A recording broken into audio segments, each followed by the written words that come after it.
Masobra 13 milyon pesos ang nahitala nga danyo sa agrikultura dinhi sa Eastern Samar dara inihan bagyo Ada nga nakaigo di daha nakalabay nga semana. Subayhan final report han PDRRMO Eastern Samar, unom nga mga bungto ang nagreport hin danyos. An Arteche nga may ada sobra 10 milyon pesos nga danyos nga da naman ini hin mga tanuman hin humay ngan mga high value crops sugad hin kape, langka ngan saging.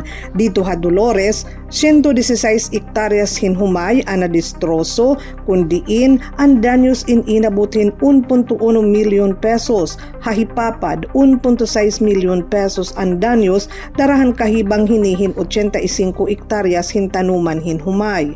Dito ha Maslog, masobra 100 hektaryas hinuma nga bag-o pala gintatamnan hinhumay ang nahibang. Sugad man ha oras ngan sanpuli nahibangan gihapon hin magkaiba-iba nga mga agricultural products. Samtang inabot naman hin 265,000 ang danyos nga daan livestock ngan poultry.